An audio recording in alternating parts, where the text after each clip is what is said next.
सासूचा अहंकार, सुनेची परीक्षा. पुणे जिल्ह्यातील एका छोट्याशा गावात देशमुख कुटुंब राहत होते. घरात सासू ललिता, सासरे गोविंदराव, मुलगा रोहित आणि नवीन सून स्वरा असे 4 जण होते. रोहितचे आणि स्वराचे लग्न मोठ्या थाटामाटात झाले होते. स्वरा सुशिक्षित, नम्र आणि संस्कारी मुलगी होती. माहेरी तिला सर्वजण खूप प्रेमाने वागवत होते. पण लग्नानंतर तिला सासरी वेगळ्याच परिस्थितीला सामोरे जावे लागले. ललिताबाईंना वाटत होते की आजकालच्या सुना फक्त नटायला शिकतात, घर सांभाळायला नाही.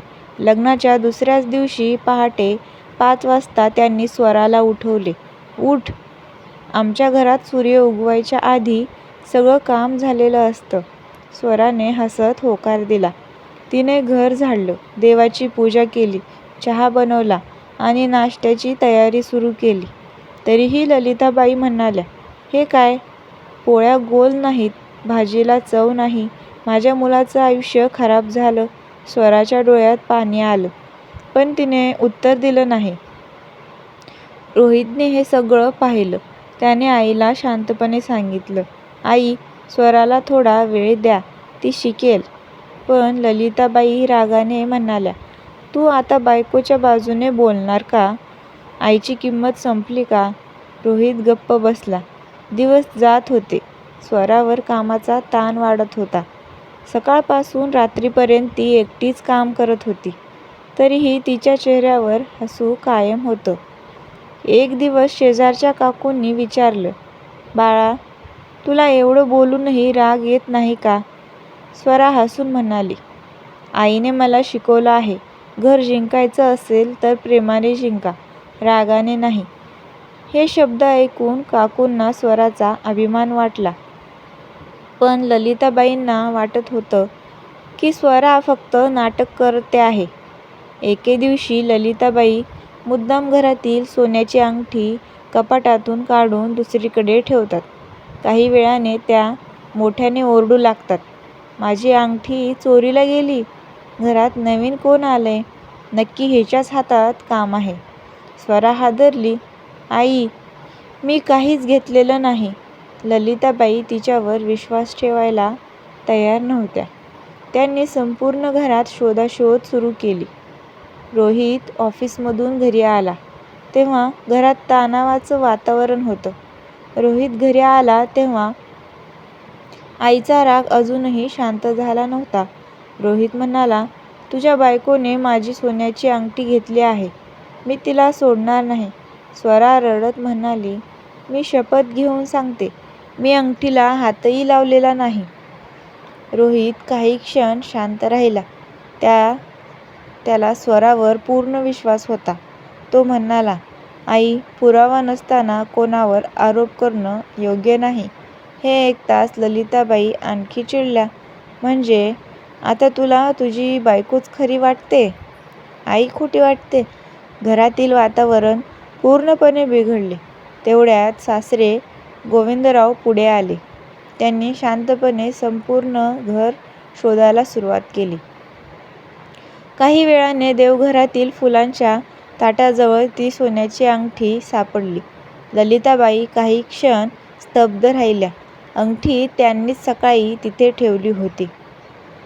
पण आता त्यांना ते आठवत नव्हतं. त्यांच्या चेहऱ्यावर लाज स्पष्ट दिसत होती. स्वरा काहीच बोलली नाही. उलट ती म्हणाली, "आई, अंगठी मिळाली ना, एवढंच महत्त्वाचं आहे." गोविंदराव म्हणाले, "स्वरा, तुझ्यासारखा संयम प्रत्येकामध्ये असावा." त्या दिवसानंतरही स्वराने सासूबाईंना कधीच उलट उत्तर दिले नाही. काही दिवसांनी ललिताबाईंची तब्येत अचानक बिघडली. त्यांना रुग्णालयात दाखल करावं लागलं. रोहित ऑफिसमध्ये होता. गोविंदराव वृद्ध असल्यामुळे धावपळ करू शकत नव्हते. स्वरानेच सर्व जबाबदारी घेतली.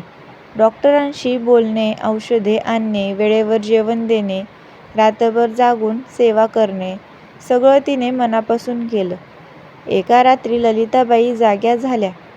त्यांनी पाहिलं की स्वरा खुर्चीवर बसून त्यांचा हात धरून झोपली होती. ललिताबाईंच्या डोळ्यात अश्रू आले. त्या मनात म्हणाल्या, "जिला मी इतका त्रास दिला, तीच आज माझ्यासाठी रात्रभर जागते आहे. त्यांच्या मनात पहिल्यांदाच पश्चातापाची भावना निर्माण झाली. सासूचा अहंकार, सुनेची परीक्षा. दुसऱ्या दिवशी सकाळी डॉक्टरांनी सांगितले, आता प्रकृती सुधारत आहे, पण त्यांना काही दिवस पूर्ण विश्रांतीची गरज आहे. स्वराने हसून उत्तर दिले, डॉक्टर, काळजी करू नका. आईची सेवा मी मनापासून करेन. घरी आल्यानंतर स्वराने सासूबाईंच्या औषधापासून जेवणापर्यंत प्रत्येक गोष्टीची काळजी घेतली. त्यांना वेळेवर औषध दिली, आवडीचे हलके जेवण बनवले आणि रोज त्यांच्याजवळ बसून गप्पा मारल्या. एक संध्याकाळी ललिताबाई शांतपणे स्वराला म्हणाल्या, बाळा, इकडे ये. स्वरा त्यांच्याजवळ जाऊन बसली. ललिताबाईंनी तिचा हात हातात घेतला. त्यांच्या डोळ्यात अश्रू होते. मला माफ कर. मी तुला कधीच मुलगी मानलं नाही.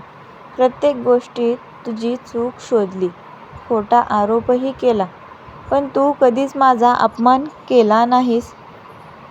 स्वराने लगेच त्यांच्या हातावर हात ठेवला. आई, जुन्या गोष्टी विसरून जाऊ या.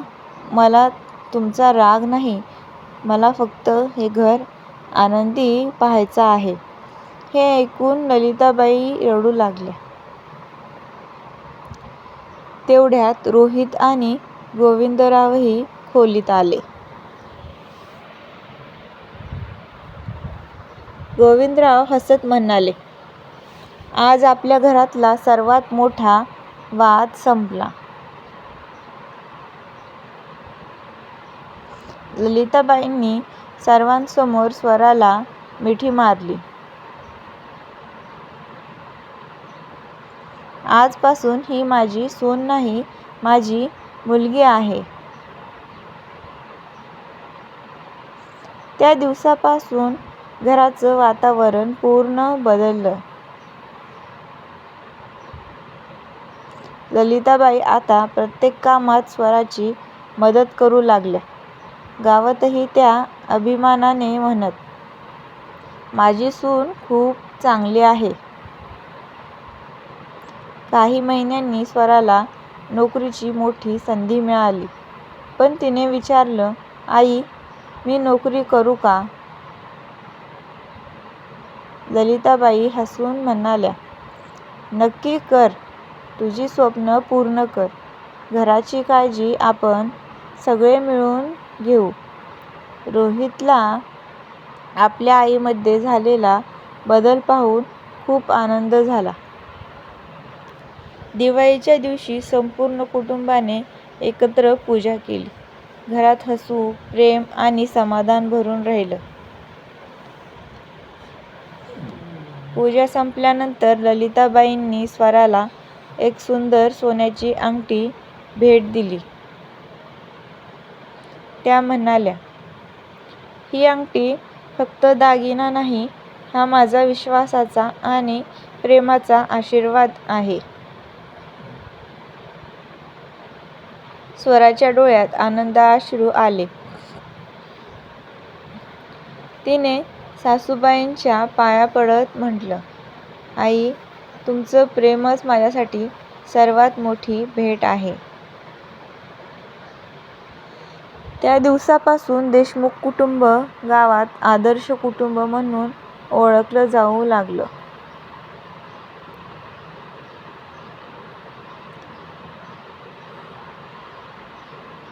बोध, विश्वास, संयम आणि प्रेम यांच्या जोरावर कोणतंही नातं पुन्हा फुलू शकतं. अहंकार नाती तोडतो, पण माफी आणि आपुलकी त्यांना कायमचं जोडून ठेवतात. जर तुम्हाला ही कथा आवडली असेल तर व्हिडिओला लाईक करा, चॅनलला सबस्क्राईब करा आणि बेल आयकॉन दाबायला विसरू नका. अशाच नवीन मराठी सासू-सुनेच्या हृदयस्पर्शी कथा पाहण्यासाठी पुन्हा भेटू. धन्यवाद.